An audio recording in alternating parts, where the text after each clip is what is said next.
Good day, students. Welcome to my first video about the first chapter of uh, accounting information system. These chapters talk about the information system, an accountant's perspective. At the end, for the learning objectives, after studying this chapter, you should be able to first understand the primary information flows within the business environment. Next is understand the difference between accounting information systems and then management information system. The third one is understand the difference between financial transactions and non-financial transactions. Next is know the general modern for information systems.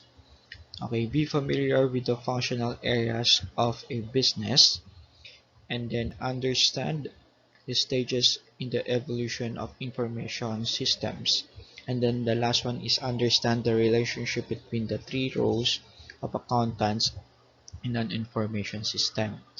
Okay, so unlike many other accounting subjects, such as intermediate accounting, accounting information systems or ICE lacks a well-defined body of knowledge. So the purpose of this chapter is to place the subject of ICE or accounting information system in perspective for accountants. So the first sections explore the information environment of the firm.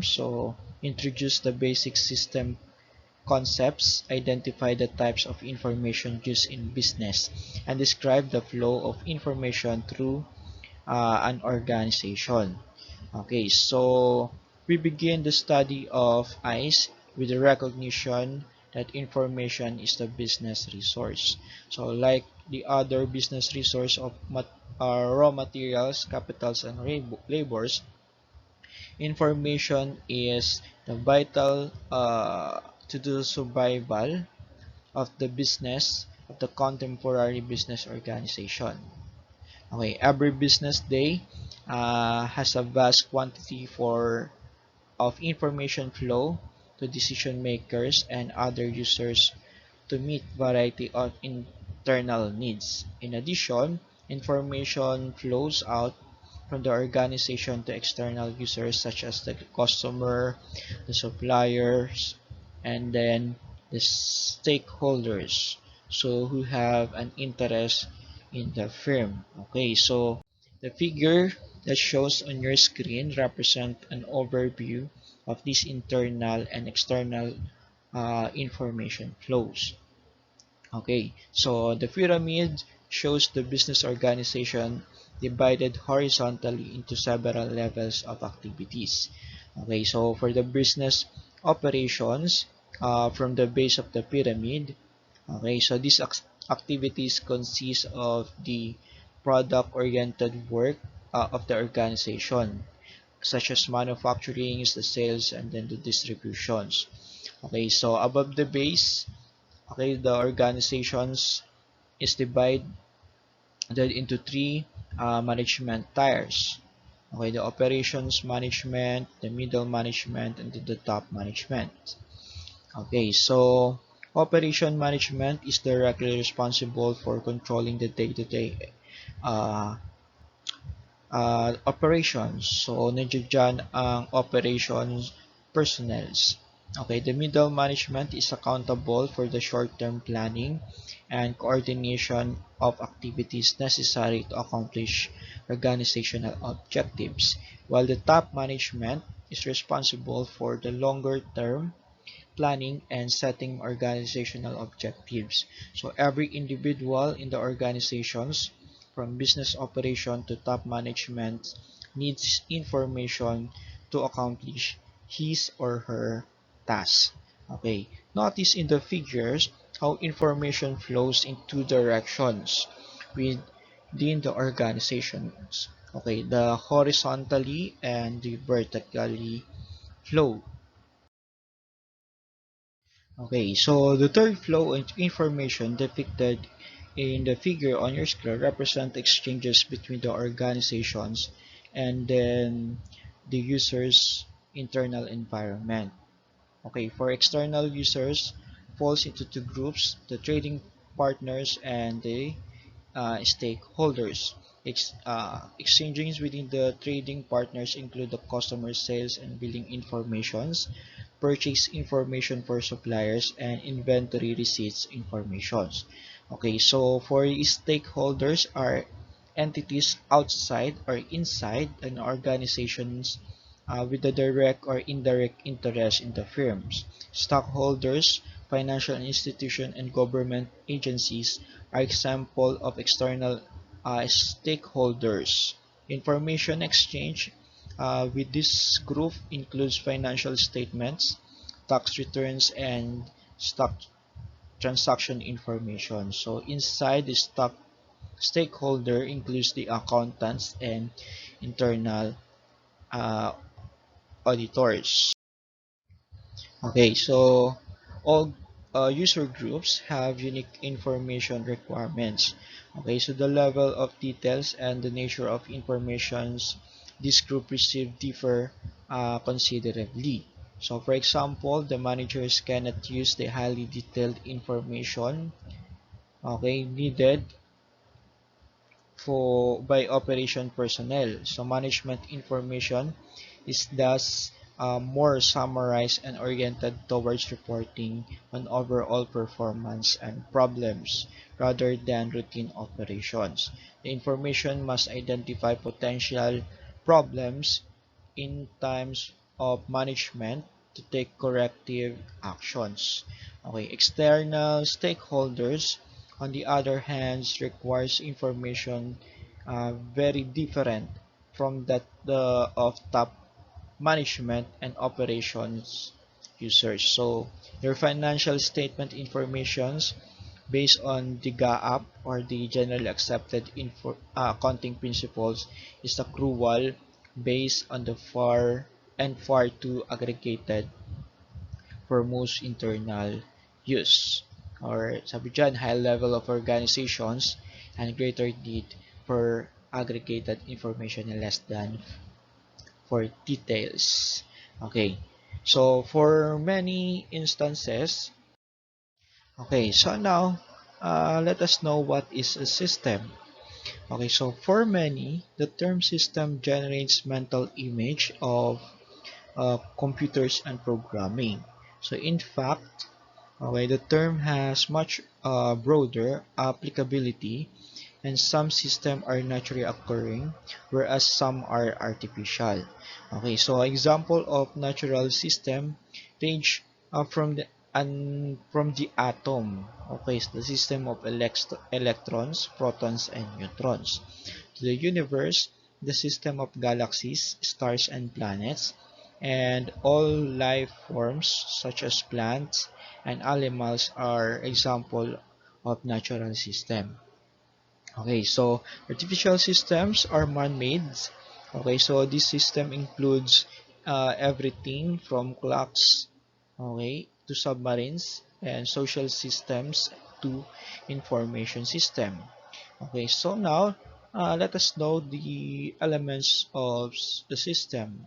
Okay, so regardless the origin or their origin, all system possesses some common elements. Okay, to specify, a system is a group of two or more interrelated components or subsystems that serves a common purpose. Okay, so let us analyze the general definition to gain understanding of how it applies to business and information systems. So let us start dissecting uh, the definition, the general definition with the word multiple components.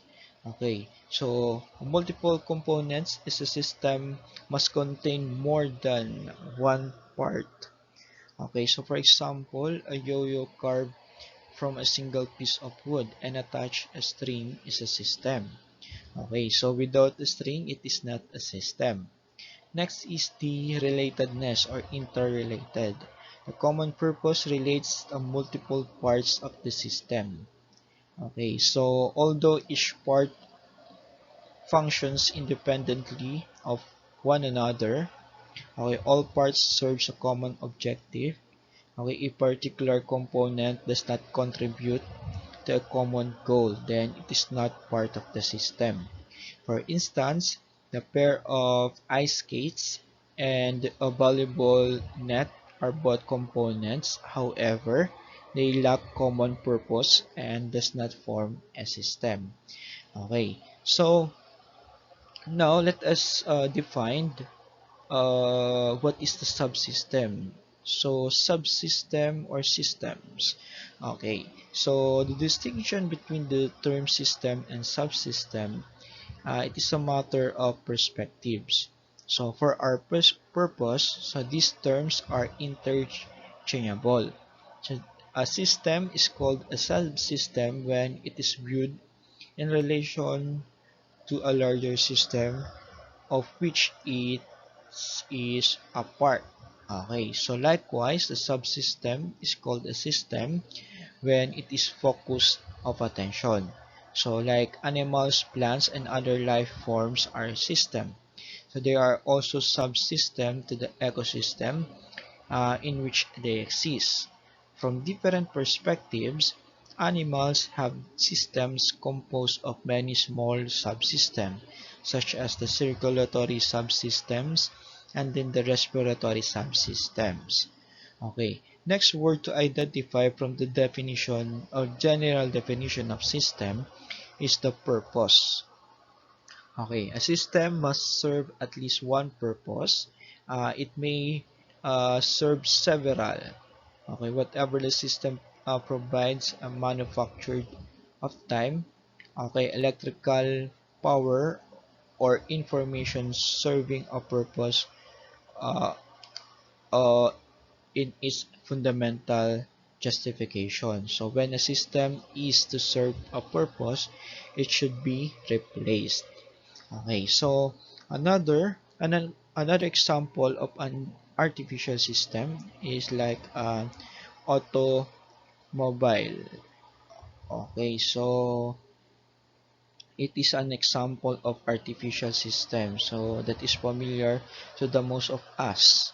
Okay, and satisfied the definition of the system provided previously. Okay, to simplify these matters, so let us assume that automobile systems serve only one purpose, providing conveyance. Okay, so to do requirements are required or harmonious interaction to hundreds of or even thousands of subsystems. Okay, so yun another example of artificial system, no, automobile system. Okay, so next is system decomposition versus the system interdependency. Okay, so when we talk about the system decomposition, okay, the decomposition is the process of dividing the system into smaller subsystem parts. Okay, so it is convenient way of representing, viewing, and understanding the relationship among subsystems. Okay, by decomposing the system, we can present the overall system as a hierarchy and view the relationship between subordinates and higher level subsystem. Okay, each subordinate subsystem performs, okay, one or more specific functions to help achieve overall objective of the higher level of system. Okay, next is for the interdependency. Okay, the system's ability to achieve the goal is to achieve its goals depend on the effective functioning and harmonious interactions of each subsystem. Okay, if a vital system fails or become defective and no one and can no longer meet its specific objectives, the overall system will fail to meet its objective. Okay, so for example, if the fuel pump, so that is the vital system of the fuel system, fails, then the fuel system fails. Okay, so si pump is kumbaga part siya ng system or of the fuel system. Kapag ito ay hindi nag-function, the fuel system fails. Okay, with the failure of the fuel system, okay, so that is the vital subsystem of the automobile, the entire system fails. So totoo naman, the if the fuel system do not function well, okay, the automobile will not function well. On the other hand, when the non-vital system fails, the primary objective of the overall system can still be met. So for instance, if the radio, that is a subsystem of electric system, fails, okay, the automobile can still convey a passenger. Okay,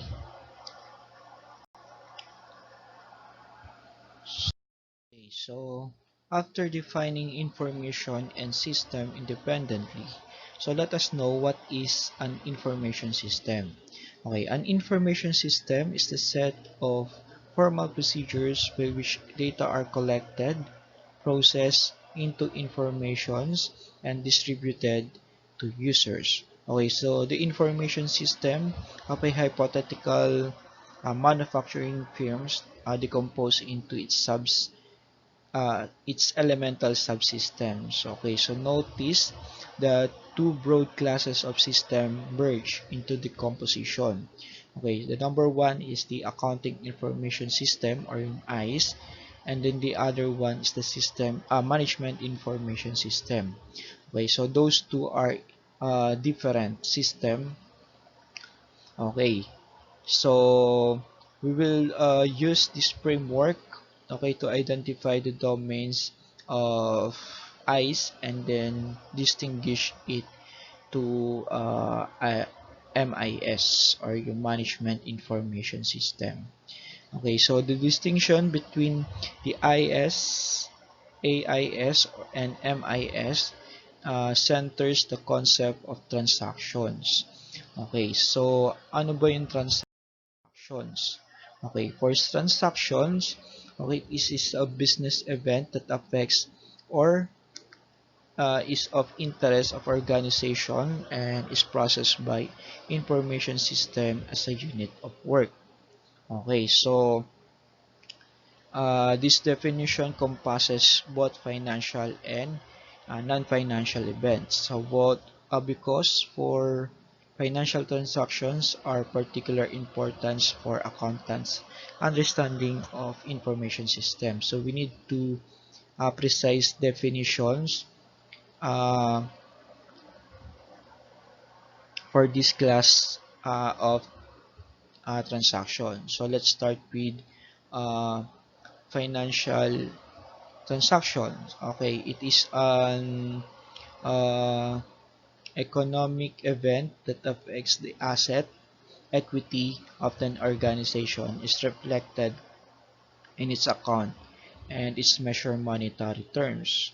Okay, so for example, the purchase of an uh, airline ticket. So kapag may bumili, it will affect the asset and then equity of the organization. And nagre-reflect din yun sa accounts and measure the monetary terms. Okay, so the sales of products to customers, purchases of inventory from vendors, and cash disbursement and receipt are example of financial transactions. So every business organization is legally bound to correctly possesses this type of transactions. Okay, so for non financial transactions, this is event that does not meet the narrow definition of financial transactions. Okay, so sabi dyan, all other event possesses by the organization's information system. So, for example, adding new supplier of raw materials to the list of valid suppliers in an event that may be processed by enterprise information system as a transaction. Okay. So, importance as information obviously is it is not financial transaction. Okay, and the firm has no legal obligation to the process it correctly or at all. So sabi nga dyan, adding new supplier. So for adding new supplier, may effect ba yun sa asset? May effect ba yun sa equity? Okay, nagre-reflect ba siya sa accounts? Okay, na-measure ba yung monetary terms niya? Okay, so yun lang yung mga ano dyan. For example dyan is an airline reservation. So, kumbaga pag nag-reserve pa lang, so wala pang commitment to the customer unless na magbayad yun, saka pa lang siya nagiging financial transactions. Okay, financial transaction and non-financial transaction are closely related and are often possessed by some physical system. Okay, so for example, consider financial portfolio management system that collects and tracks stocks, uh, prices, non-financial transactions. Okay, so when the stocks reach the threshold price, the system placed an automatic buy or sell order. Okay, so buying high and selling low is not against the law. Okay, but it is bad for business. Okay, so iyon yung concept ng buy and sell. Okay, so minsan 'di ba tayo bibili ng low, we're buying low and then selling high. Pero hindi naman din bawal na bumili ka ng mahal, ibebenta mo ng luma. Pero sabi nga, it is bad for business kasi palugi yung company yon. Nevertheless, no law requires company management to design optimal buy and sell rules into their system. So once the buy or sell order is placed, however, the processing of this financial transaction must comply with legal and professional guidelines.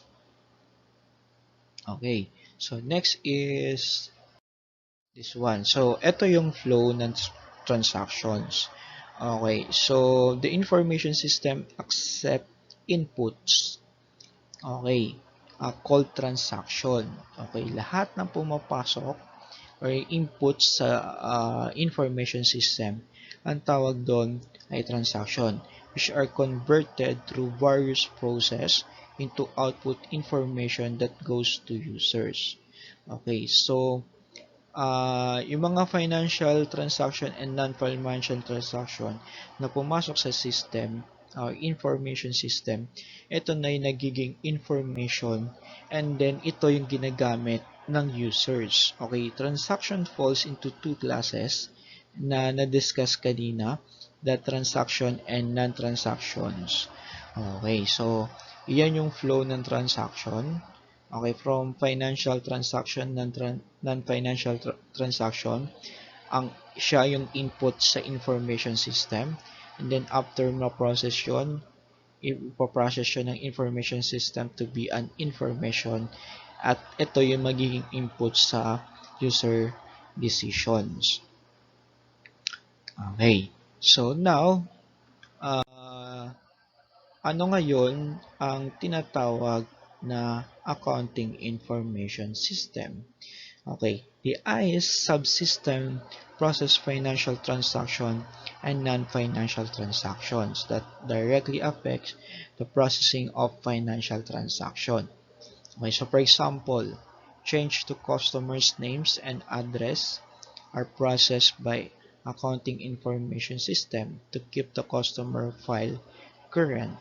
Okay, although not technically a financial transaction, so these changes provide vital information for processing future sales to the customer. So, yun nga, kahit nagbago ng pangalan, okay, yung customer natin, wala siyang effect sa financial transaction, pero magagamit naman natin yung information na yon, okay, kapag bumili ulit yung customers na yon.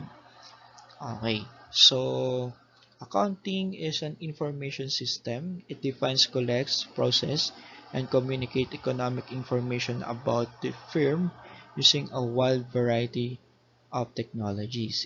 It captures and records financial effects of firms' transactions, and then it distributes transaction information to operational personnel to coordinate many key tasks. Okay, so yun yung accounting. So as information system. Okay, so let us have the distinction between the okay between the IS and then the MIS. Okay, so accounting information system is sabi dyan, a financial transactions such as sales of goods. Okay, it is also a non-financial transaction that directly affects the processing for financial transaction. Halimbawa, additional of approved vendors. Okay. So, next is the management information system. Okay, so na-define ko na kanina yan, yung management information system. Sabi dyan, it is transactions that are not normally processed by traditional ISS, such as tracking customer complaints. Okay, so ito yung framework ng information system. Yung IS na to, it is composed of accounting information system and then management information system. Okay, so under the IS or accounting information system, nandiyan dyan si GLS and then si FRS. Okay, GLS is the ledger, general ledger system, and then the financial reporting system. Okay, si TPS naman, ito yung transaction processing system, and then si MRS is the management reporting system. Okay, under MIS, ayan si financial management system. Okay, marketing system, distribution system, and then human resource system. Okay, so yun yung pinagkaiba ng dalawa na yun, mga under doon. Okay, now let's talk about the subsystem. Okay, so sa subsystem ng ICE, andyan dyan, yan, nabanggit ko na kanina, transaction processing system. It supports daily business operation. So the TPS is central to overall functions of information system by converting economic events into financial transactions, recording financial transaction in accounting records such as journals and ledger, and distribution essential financial information to operations personnel to support their daily operations. Okay, so TPLs deals with business event that occurs frequently. Okay, in a given day, a firm may process thousands of transactions. To deal efficiently with such volume, similar types of transactions are grouped together into transaction cycles. Okay, so TPS consists of 3 transaction cycles. Okay, those are the revenue cycles, the expenditure cycles, and then the conversion cycles. So each cycle captures and processes different types of financial transactions. Next is the general ledger or financial reporting system, GL or FRS. Okay, the general ledger system and the financial reporting system are two closely related subsystems. However, because of their operational interdependency, they are generally viewed as a single integrated system. So the GL and then R FRS. Okay, so the bulk of input to general ledger portion of this system comes from the transaction cycles. Okay, summaries of transaction cycles activities are processed by GLS to update general ledger control accounts. So other less frequent events such as stock transaction, mergers, and lawsuit settlements for which there may be no formal processing systems in place. So, okay. Also, the center of GLS or General Ledger System throughout alternate resources. Okay, so for financial reporting naman, okay, it's measure and reports the status of financial resources and the changes in those researches. Okay, for the FRS, it communicates this information primarily to external user. Okay, so this type of reporting are called the non discretionary because the organization has few or no choice in the information it provides. Okay, much of this information consists of traditional financial statements, tax returns, and other legal documents. Okay, for MRS or Management Information System, okay, so the MRS provides the internal financial information needed to manage the business. Managers must deal immediately with many day-to-day business problems as well as plans and controls their operations. So managers require different informations for the various kind of decisions they may make. Okay, typically reports produced by the MRS includes budgets, variance reports, volume profits analysis, and reports using current cost data. So this type of reporting is called discriminatory reporting because the organization can uh, choose what information to report and how it to present. Okay. Next. Okay. So general model for ICE.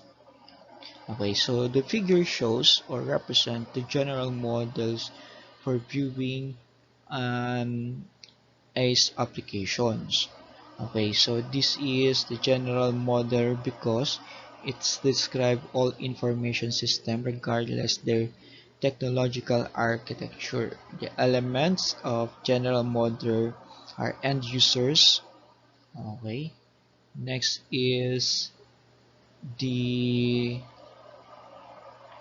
data source, data collection, data processing, data management, and information generation and feedbacks.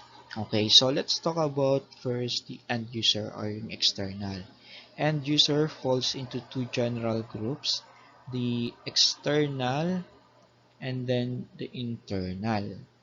Okay, so external users include creditors, okay, stock holders, potential investors, regulatory agencies, tax authorities, suppliers, and customers.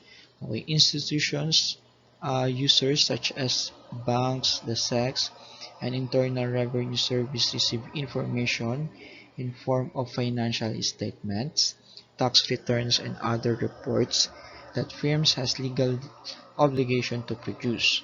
Okay, trading partners, such as customers and suppliers, receive transaction-oriented information including the purchase order, the billing statement, and the shipping documents.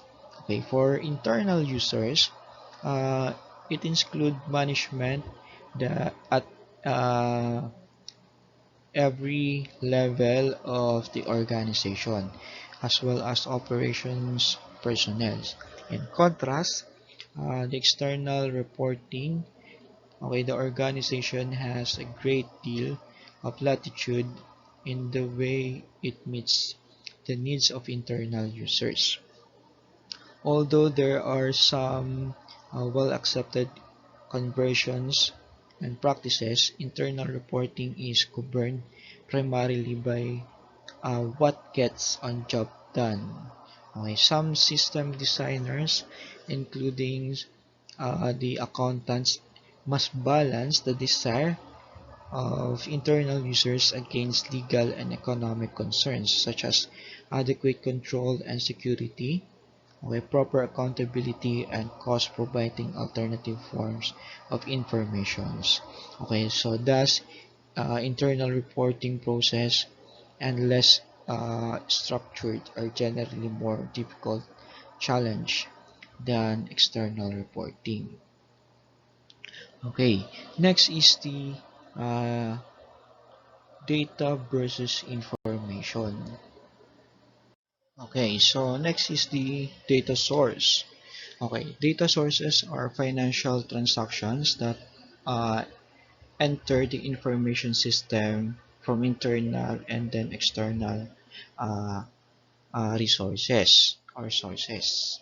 Okay, so for external transactions or financial transactions, those are the most common source of data for most organizations.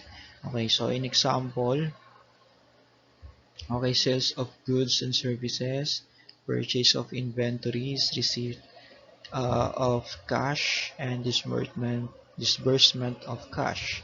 Okay, so including the payroll. While for internal financial transactions, it involves the exchange or movement of resources within the organizations.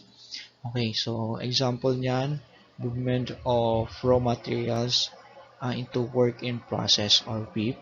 Okay, application of labors and overhead of WIP. Transfer of WIP into finished goods, inventories, and depreciation equipments. Okay, so now how to transform data into informations. Okay, functions for transforming data into informations according to general Ais model. So ano yung model na yon? The data collection, second one is data processing, data management, and then information generation. Okay, so let's start with data collections. Okay, data collection is the first operational stage of the information system. Okay, the objective is to ensure that the event data entering the system are valid, complete, and free from material error. Okay, in many respects, it is the most important stage in the system. Okay, should transaction error pass through data collection undetected, so the system may process the error and generate erroneous and unreliable outputs. So this in return could lead to incorrect actions or poor decision by the users. Okay, so two rules govern the design of data collection procedure: relevant and efficiency. Okay, so the system should capture only relevant data. The fundamental task of the system designer is to determine what is and what is not relevant. Okay, he or she does so by analyzing the user's need. Only data that ultimately contribute to informations are relevant. The data collection stage should be designed to filter irrelevant facts from the system. Okay, efficiency of the data.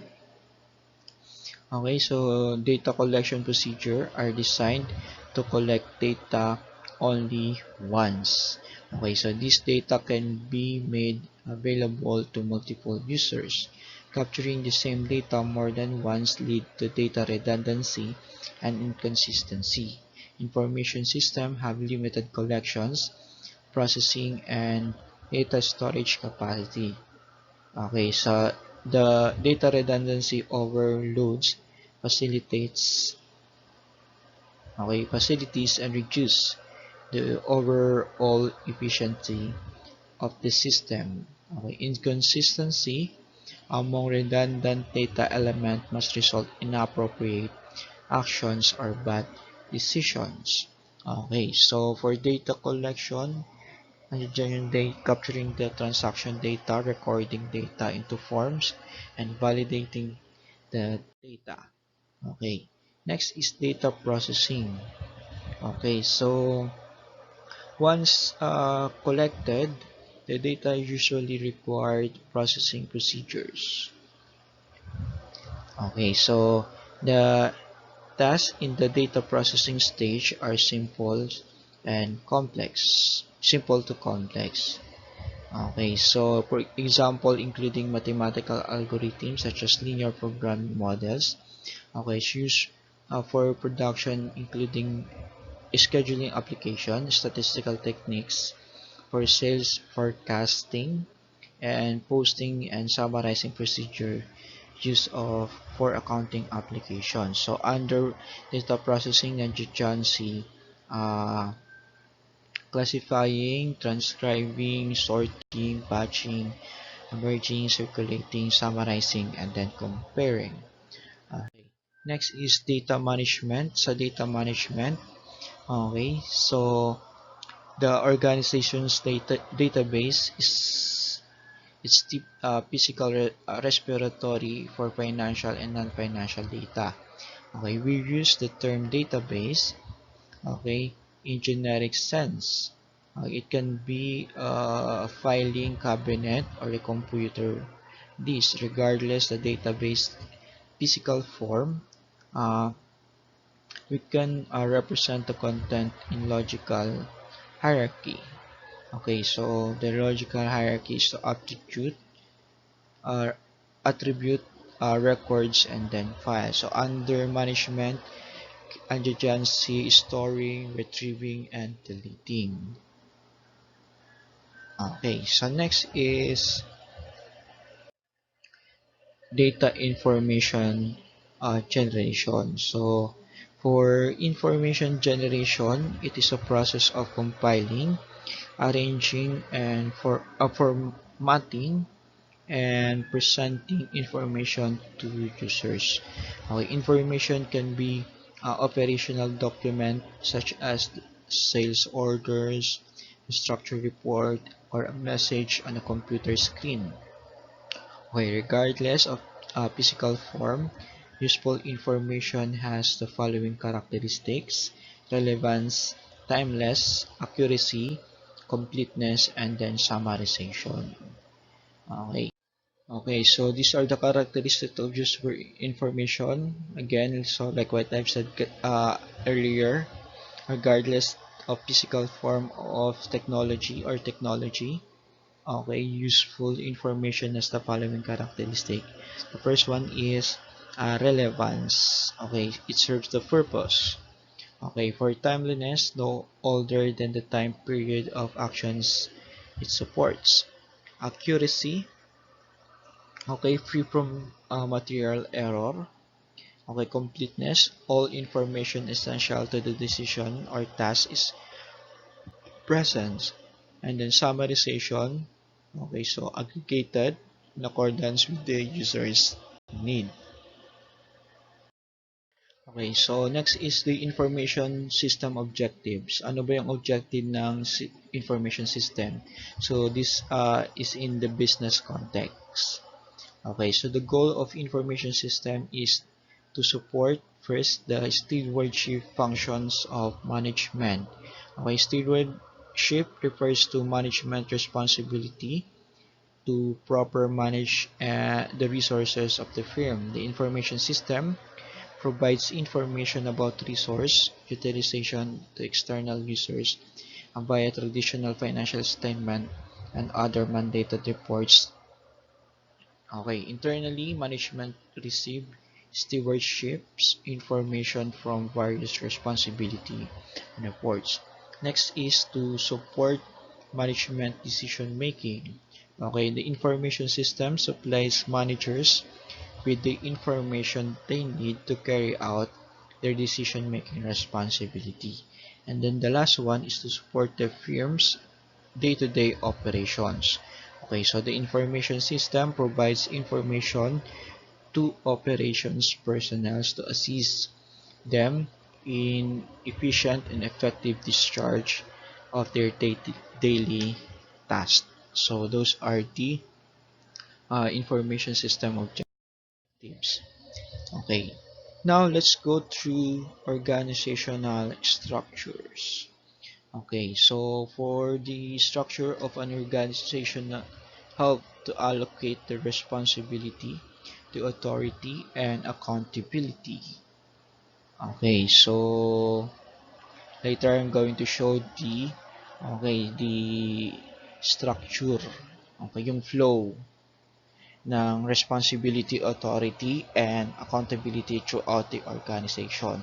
Okay, so now let's talk about the segmenting or business segments. Okay, so business organization consists of functional units or segments. Okay, the firm organized into segments to promote internal efficiencies throughout the specializations of labors and cost-effective resource allocations. Okay, managers within the segments can focus their attentions, okay, on narrow areas of responsibility to achieve higher level of operating efficiency. Okay, so segmenting by business function is very common method of organizing. Okay, so functional areas. Okay, so the inventory material management, that is the purchasing, receiving, and stores. Next is for the production. Okay, so uh, production planning, quality control, and maintenance. Marketing, distribution, and then personnel, finance, accounting, and computer service. Those are the functional area, okay, under the organizational structure. Accounting independence.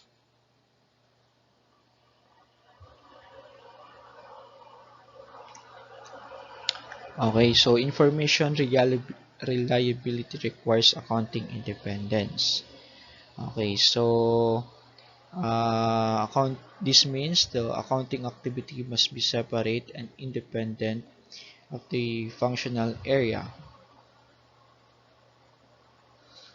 Okay, maintaining resources. Accounting supports these functions with informal but does not actively participate. Okay, decision makers in these functions requires such vital information be supplied by an independent source of to ensure the integrity. Okay, so that is the accounting independence. Okay, computer service functions. Okay, distributed data processing. Okay, so that is reorganizing the computer service function into small information processing units that are distributed to end user and placed under their control. So company in between. Okay, so most company falls in between. So centralized data processing. Okay, all data processing is performed by one or more large computer housed at the central sites. Okay, so that serves user throughout the organizations. Okay, primary area data uh, administration.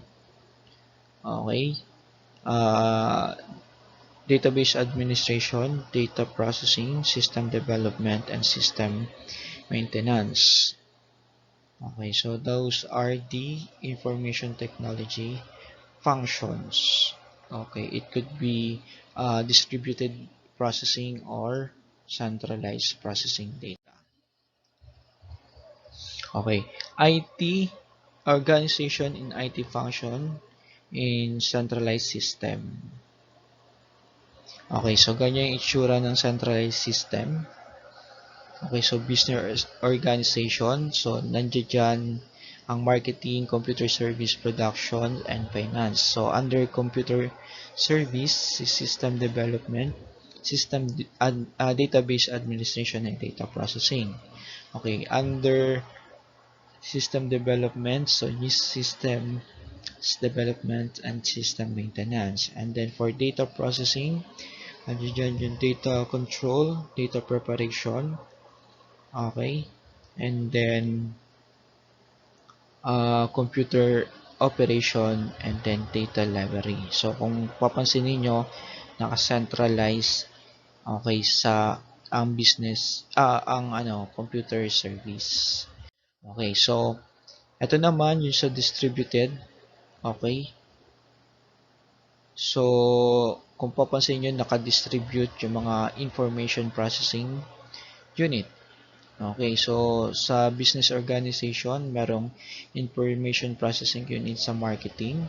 And then under finance, okay, so treasurer and controlling, so they are both have the information processing unit. So same thing with administration, production, okay, manager plant X, and then si manager plant Y.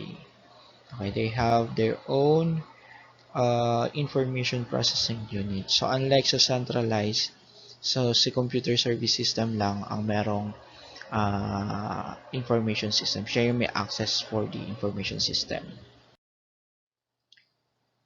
Okay, advantage of DDP. Ano ba yung DDP? Okay, yung distributed processing system. Okay, cost reductions in hardware and data entry. Kapag distributed, okay, yung data processing natin.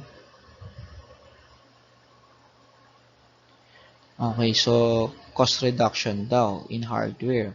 Bagay, hindi masyadong bibili niyan. Okay, and data task.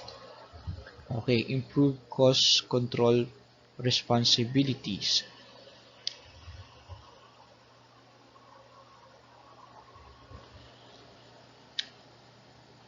And then next is improve user satisfaction since control is closer to the user level. Okay, so kumbaga mas satisfy yung tao kasi nga sa bawat area ng business organization merong data processing na. Okay, so backup data can be improved through the use of multiple data storage site. Okay, so each area has its own backup procedure. Okay, so potential disadvantage of DDP, a loss of control since madaming may hawak ng information system. So minsan mahirap i-control. Okay, mismanage of company resources. Okay, so madaming tumatao kaya minsan nami-mismanage na. Okay, hardware and software incapability. So for example, iba-iba yung specs of your hardware and then nare-required ng software. So minsan incompatible yon. Redundant task of data. Okay, kung ano ginawa sa isang area sa financial, ganun din yung gagawin sa marketing. So paulit-ulit. Okay, consolidating tasks usually segregated. Okay, so na-consolidate siya pero by area. Okay. And then, difficulty attracting qualified personnel. Kasi syempre, kailangan ng specialty for marketing, sa finance. Okay, so, kailangan ng doon, sa human resource, kailangan qualified. Okay, dapat match yung personnel sa bawat area, sa marketing, sa financial, and other area. A lack of standards because they have different standard kada area. Okay, manual processing model, transaction processing, information processing, and accounting are physically performed by people. Okay, so usually using paper documents. So sa manual, yun, manual. Tao ang gumagawa mula sa transaction processing, information processing, and then accounting. So, yan, tao yung gumagawa dyan. Okay, so these are the evolution of information models. Okay, so useful to study because help links IS courses into other accounting courses. Okay, so sa manual, kumbaga nalilink nila. Okay, nalilink nila yung ICE concert, ICE courses to accounting courses. So often easier to understand business process when not shrouded in technology. So minsan talaga 'di ba? Is more understandable kapag physical at hindi gumagamit ng technology. Facilitates understanding internal controls. Okay, so manual processing model then it is the oldest and most traditional form of accounting system. Okay, manual system constitute the physical event, resources, and personnel that characterize the business process. Okay, this include such as the tasks of order taking. Kailangan tao dyan. Warehousing material, manufacturing goods for sales, shipping goods to customers, and placing other with orders with vendors. Okay, so those are for manual processing model. Next is the flat file models. Okay, so flat file models, okay, it is the most often associated with so-called the legacy system. So these are large, okay, mainframe system which that were implemented in the 1960s throughout 1980s. So organizations today still use this system extensively.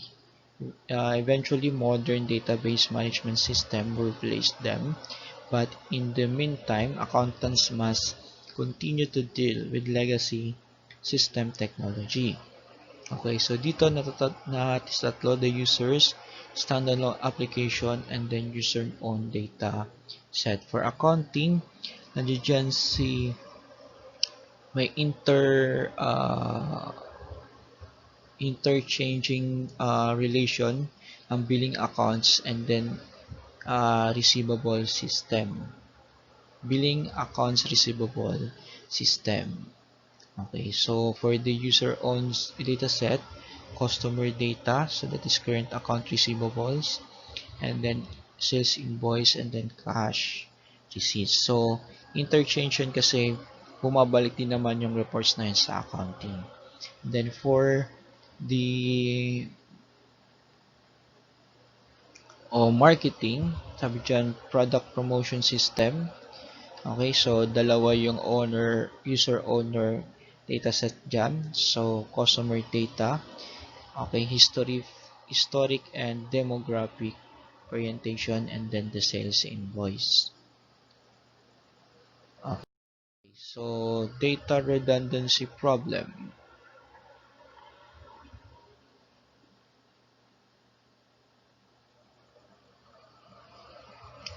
Okay, so sa data redundancy problem, okay, so it demonstrates this example contributes to three significant problems in the flat file environment. The first one is the data storage. Okay, so an efficient information system captures and stores data only once and make the single source available to all users who need it. Okay, in the flat file environment, it is not possible.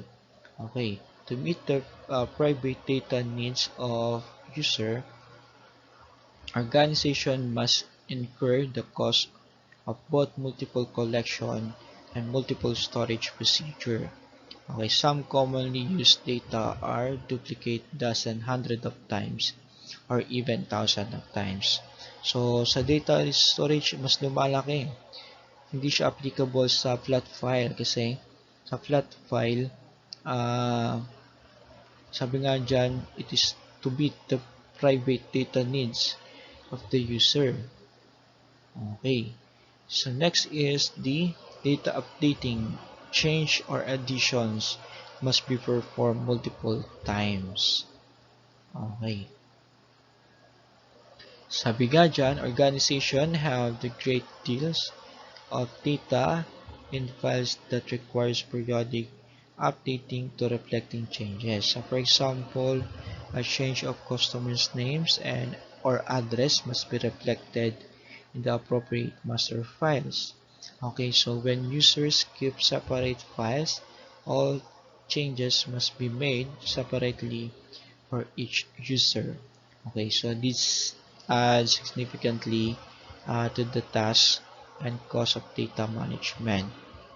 Okay, next is the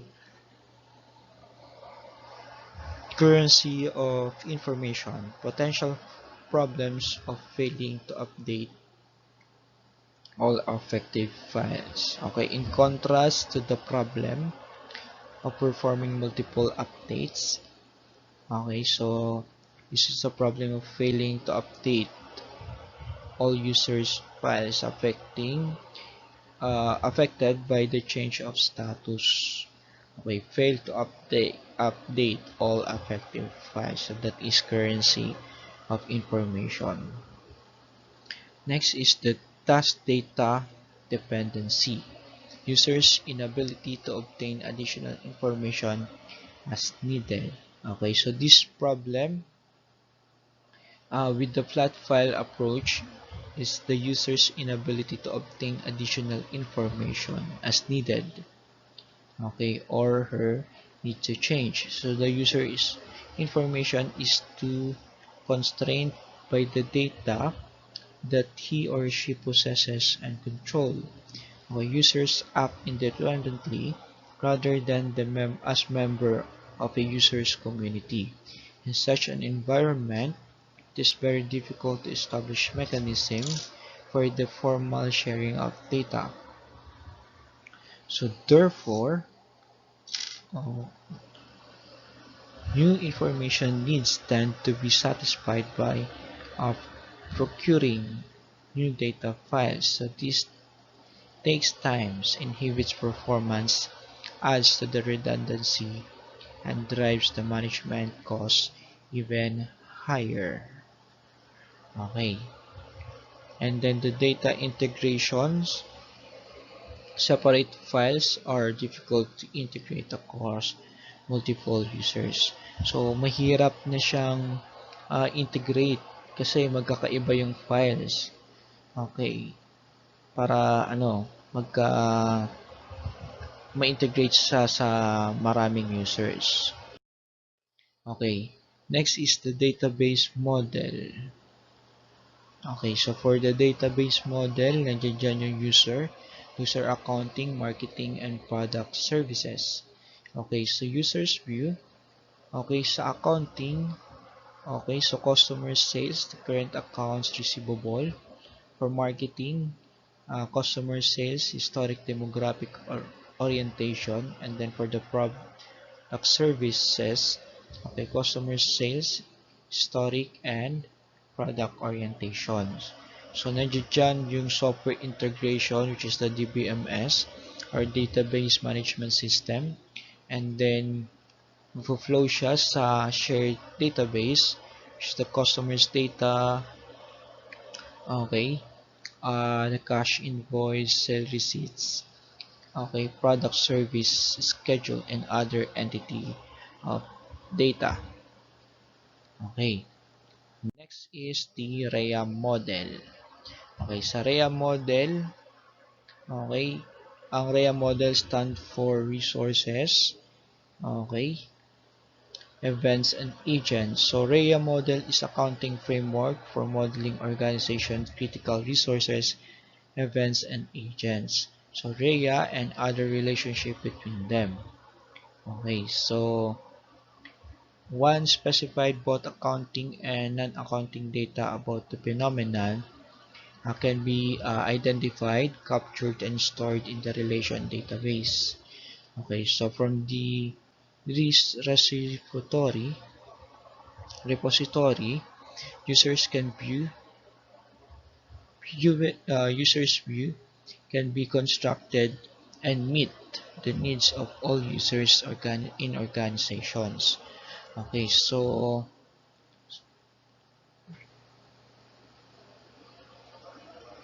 yan. Okay, so ayan yung REA. Okay, resources, the inventory and cash. Okay, and then for the events, the sales, pay for cash collections, and then for agents, salesperson, customer, and then cashier. Okay, so those are the REA example of REA model.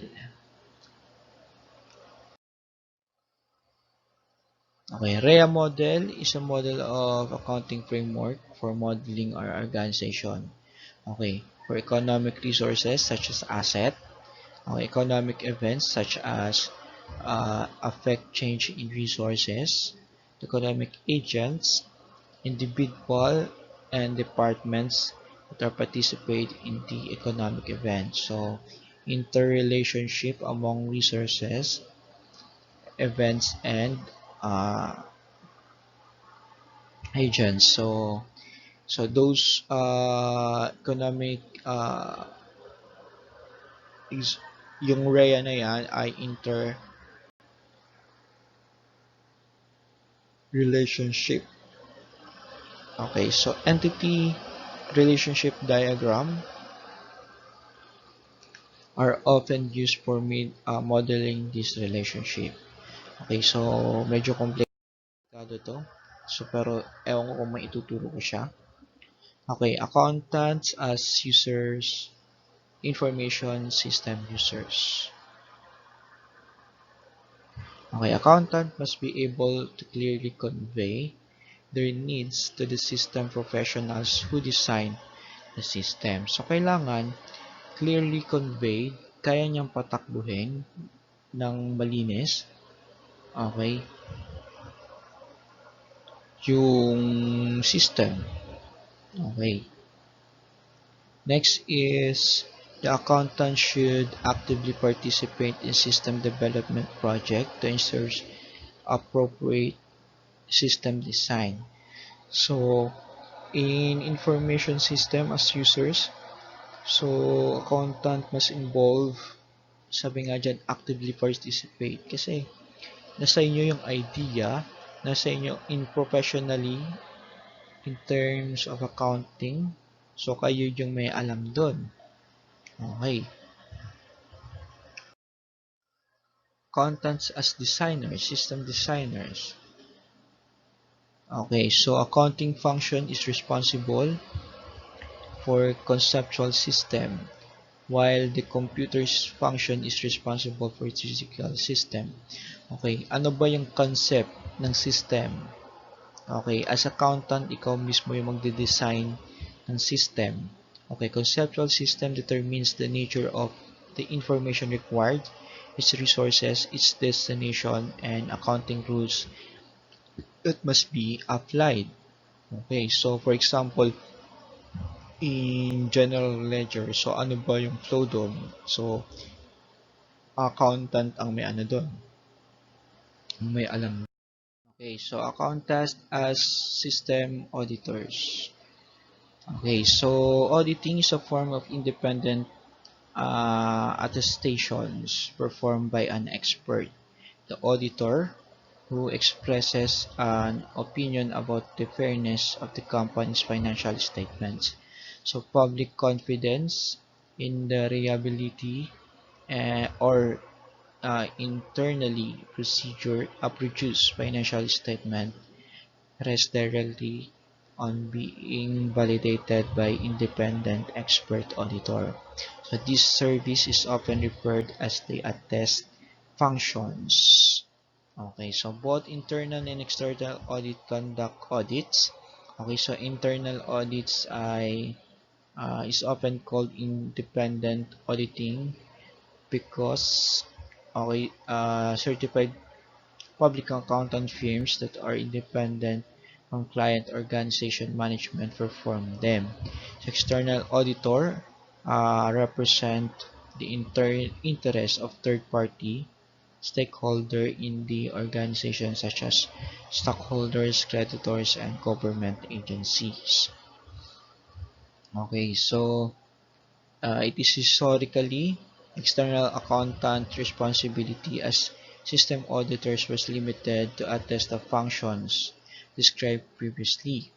Okay, so in recent years, these rules has been expanded by the broader concept of assurance, and the big four public accounting firms have now renamed to the traditional audit functions assurance service.